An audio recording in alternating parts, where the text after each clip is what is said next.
Today I'm going to talk about my research work on hyperspectral remote sensing for water and nutrient stress detection in orchards.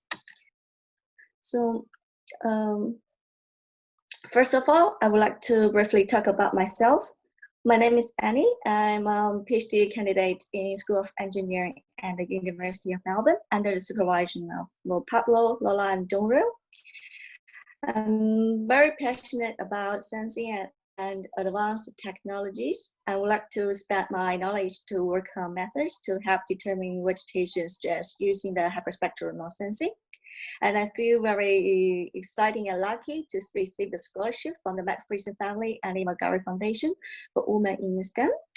Here, I would like to express my sincere appreciation to McPherson Family and the McGarry Foundation, and also the Mali Regional Innovation Center for the continuous support.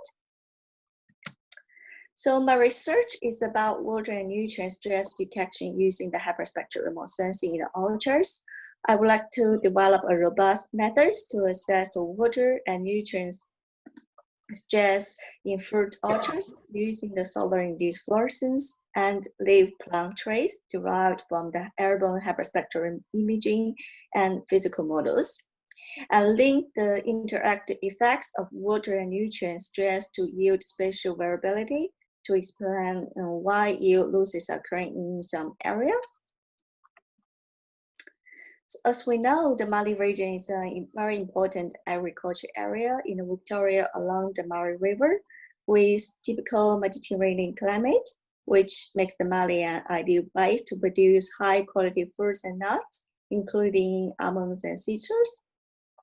So this year, my experiments was carried out in a commercial almond orchards covering over 1,000 hectares in Robinvale, located in the northwest of Victoria, Australia. Here is the map of the orchards. The trees in the blue boundary are planted in 2006, and the trees in the orange extent are planted in 2007. So there are three different varieties alternately planted within the orchards for cross-pollination purpose. Non-pro are the main products in the orchards. They are planted in every 2 trees with common and price in between. In these orchards, the same amount of water and nutrient rate was supplied across the entire farms. And as you may notice that there are some white dots spreading over the farm on the map, which are 20 homogeneous plots where I took the field measurement. So each plot contains 2 adjacent rows of 4 trays, meaning 2 for non-pro and 2 for common. This summer, we carried out airborne campaigns in a cloud-free sunny days on the mid-February. A hyperspectral imager covers the visible and near-infrared region. A high-resolution narrowband hyperspectral, which is fluorescence imager, and thermal imaging were installed in tandem on the university aircraft, collecting the data at a spatial resolution of 45 centimeters for hyperspectrum and around 60 centimeters for the thermal image, allowing to define the individual tree crowns and avoiding the soil and shadows. Here is the 1-band thermal mosaic for the entire orchards, indicating the temperature for soil and individual trees. And this is the hyperspectral mosaic showing a false color composite. The hyperspectral image contains hundreds of bands. Here I'm talking about like 360 bands, which can give us a lot of information for the plant response. This is the zoom view of a plot that allows us to identify the individual tree crowns.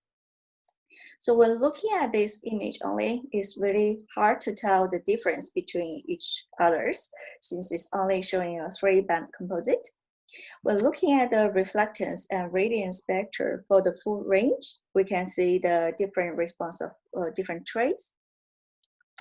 So in order to calibrate the image, we collect and validate the physiological and the optical properties retrieved from the imagery. a series of measurements were made concurrently with the airborne flight, including the leaf measurement using those handheld instruments such as leaf pigments, leaf reflectance, and chlorophyll fluorescence, which is directly linked to the efficiency and productivity, and also the aerosol measurement, soil reflectance, and temperature. And beside this, we also took some leaf samples for the nutrient and pigment analysis. Here, as you can see, we were taking some soil reflectance, aerosol measurement, and doing our best to choose the representative sunlit leaves for the measurements using those handheld instruments. I have to say that we did a very good job there. So here I would like to give a brief introduction about my solutions. As I showed in the previous slides, our aircraft carries 3 different sensors. We collect the airborne-based hyperspectral imaging and spectra, where we can also derive solar-induced fluorescence data. And the water stress indicators, such as crop water stress index, can be derived from the thermal image. The canopy reflectance spectra for individual trays can be extracted from the hyperspectral imaging, and then use the spectra as input for the coupled leaf canopy radiative transfer models to derive plant trace both at leaf and canopy levels using inversion algorithms. The radiative transfer model is transferable and can retrieve all the vegetation biophysical and biochemical parameters at the same time. So at leaf level, we can retrieve pigments, content, dry matter, etc., which can be validated from the field measurement. At canopy level, we can retrieve canopy structure and soil reflectance, which can be validated from the image. So then we will select some of these parameters that relate to the nutrient, along with the solar-induced fluorescence to predict nitrogen concentrations using the statistics analysis methods. Then the predict nitrogen will be evaluated by the tree level yield data.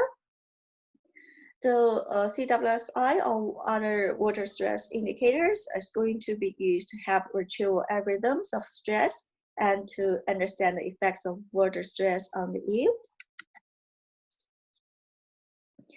Since we did this field campaigns just 3 months ago, I would like to show some initial results. So this map shows the spatial variability of the tree level water status of the almonds canopy over the study area and a zoom view of a plot. So trees in the right color represent more water stress than trees showing in blue.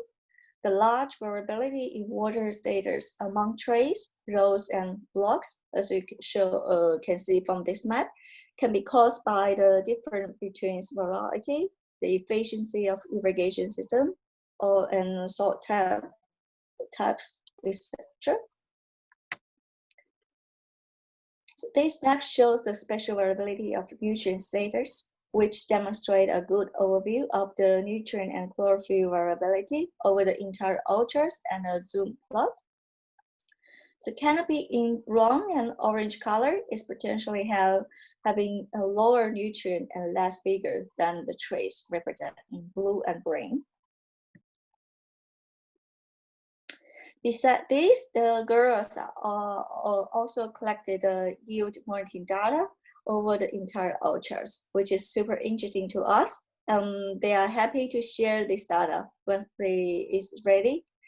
So the harvest activity started in February on the non-pro variety, continuing with common and price from southeast towards west and north.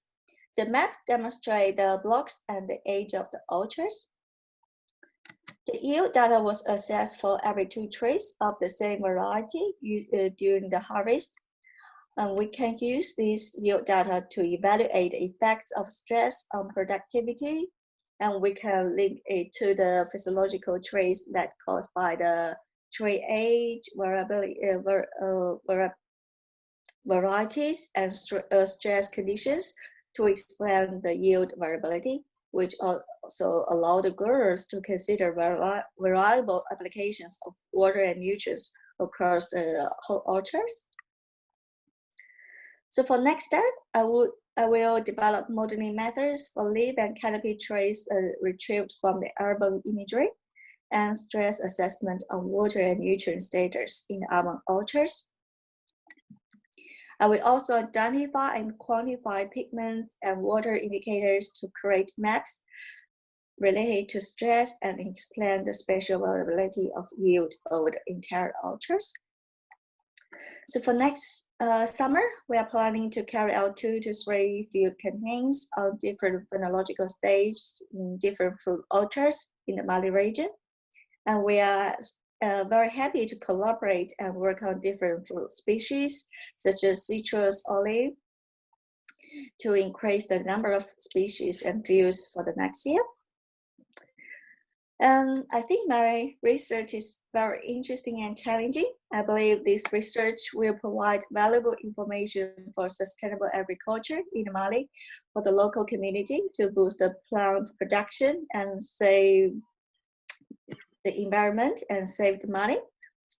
And this study will also contribute to the large-scale mapping of nutrient content from the urban and satellite platforms, which is a crucial objective to inform management decisions and improve monitoring capabilities at regional scales.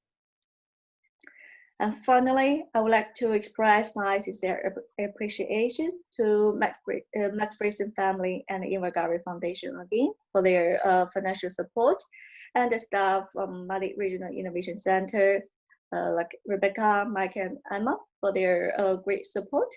Special thanks to Brian for the access to Arona Farms.